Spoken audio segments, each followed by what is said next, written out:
서서히 감정이 뭔지 혹시 여기도 꿈속.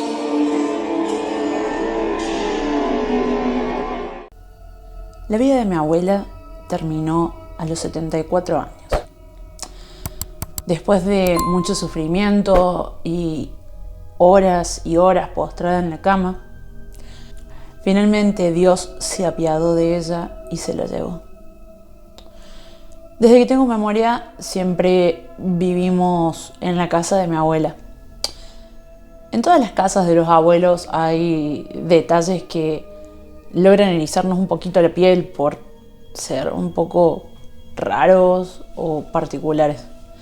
Pero siempre me acuerdo que cuando subía a darle una sopa caliente a mi abuela, había un cuadro en particular que me erizaba la piel. Era una señora de avanzada edad que observaba al frente. No tenía nada extraño de por sí el cuadro, pero no sé, su presencia en sí me repelía. Nunca le hice realmente caso al cuadro, pero la verdad, a pesar de que me disgustaba, tenía que mantenerlo colgado después de que mi abuela falleció. Es que una de las cláusulas del testamento decía que para que yo pudiera quedarme en la casa, los cuadros no podían ser tocados de las paredes. No pasó mucho tiempo después del fallecimiento de mi abuela que comencé a detectar movimientos raros. La verdad, en un principio eran casi imperceptibles, tal vez una mirada, un movimiento leve, pero en un momento casi puedo jurar que se había movido, que ya no miraba al frente, sino que trataba de estirarse y observar el pasillo que le rodeaba. La verdad, descolgarlo no era una opción. Entonces decidí poner una sábana arriba de él para al menos no tener que verlo. Esto pasó un martes por la mañana, muy temprano. Yo estaba tomando mi café en la cocina, tranquila, pensando en todas las cosas que tenía que hacer en el día, cuando tuve la irremediable sensación de que alguien me estaba viendo. Esa sensación constante de que, a pesar de no estar enfrentado a la fuente, sabemos que nos están viendo. Me giré y en ese momento vi que por el marco de la puerta algo se escondía. Dejé el café, salí corriendo y cuando llegué al pasillo me encontré con que la sábana estaba en el piso. El cuadro estaba descubierto, mostrando la cara de esta mujer,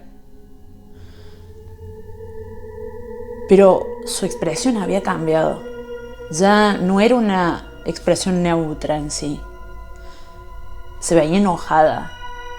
Generaba miedo, angustia verla. En ese momento, la verdad, me cansé de tener miedo y de pensar de que realmente me estaba volviendo loca con todo lo que estaba viendo. Entonces aproveché el hecho de que me tenía que ir por un par de días de la casa para colocar unas cámaras con una buena memoria que pudieran grabar todo el tiempo. Instalé las cámaras de manera que dieran al cuadro para no perder detalle del movimiento que se pudiera ejecutar sobre él. Durante esos 2 días, la verdad, estuve en paz, pero al ver el video, me di cuenta de que todo estaba mal. En realidad, las primeras horas no ocurrió nada, pero cuando cayó el sol, poco a poco la figura de ese cuadro comenzó a salirse. Primero los brazos, la cabeza. De a poco terminaba saliendo una figura deforme, porque la verdad era deforme. Era 2 veces yo en altura, pero no por su cuerpo en sí, sino porque su cuello era extremadamente largo. Estaba deformada, se tenía que encuclinar para poder caminar por el pasillo. Las 2 noches salió y las 2 noches vagó llorando y gritando el nombre de mi abuela. Esos sollozos se mantuvieron hasta que el sol comenzó a salir y en ese momento este ente volvía al cuadro a esperar. La verdad, no sé qué esperaba, pero tal vez se notaba que estaba un poco decepcionada de no encontrar lo que había salido a buscar.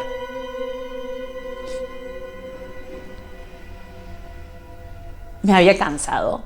Yo no podía con esto. Así que cuando volví a casa me dispuse sinceramente a sacarlo, no me importaba nada. Al menos lo iba a llevar al sótano, no sé, sacarlo de ahí, porque no quería vivir con esa cosa rondándome. Fue cuando estaba por ejecutar esto que recibí el llamado de mi papá. Le comenté lo que me estaba pasando, a riesgo de que realmente me tratara como loca, pero en vez de reírse o tratarme de esa forma, me dijo muy preocupado que si yo no sabía la historia de ese cuadro. Me comentó que la mujer que habitaba en esa pintura era en realidad mi bisabuela. Me dijo que ella había sido una persona muy buena, pero que con el tiempo la depresión la empezó a deteriorar. Poco a poco, por más que ella amara a su hija, terminó tomando la fatídica decisión de suicidarse. Se ahorcó en esa misma casa. Ese mismo día, mi abuela terminó de pintar ese cuadro.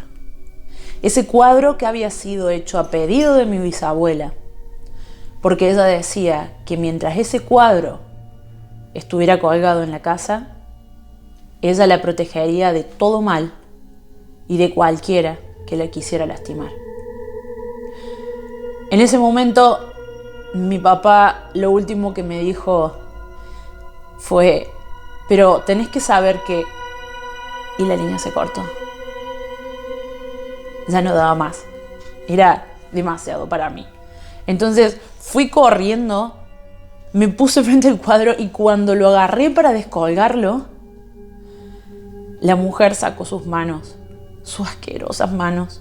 Ay Dios, eso olía horrible. Olía a muerte, olía a pudredumbre. Con sus manos empezó a ahorcarme. Sentía como el aire me faltaba. Y ella me miraba directo a los ojos con toda la ira que podía expresar en su rostro. Es que ella sabía, estoy segura de que ella sabía que ella lo vio. Ella lo vio. Vio cómo esa noche yo subí una sopa a mi abuela con veneno para que ella muriera. Ella vio cómo hice caso omiso a sus súplicas, a su llanto en sus últimos momentos. Por eso me estaba ahorcando. Quería cobrar venganza por lo que había hecho. Ya mi mente comenzaba a apagarse. No hilaba bien los pensamientos. En eso comencé a escuchar pasos que poco a poco se volvieron rápidos, acelerados. Y fue cuando llegó mi hermana. Mi hermana volteó el cuadro Y de esa forma terminó salvándome de eso. Ella tomó el cuadro a pedido mío y lo llevó al sótano. Desde ese día, el cuadro se encuentra allí. La verdad, no he bajado nunca más. Pero hay noches en las que puedo escuchar el picaporte sonar, tratar de abrirse para dejar escapar al ser que duerme dentro de ese cuadro.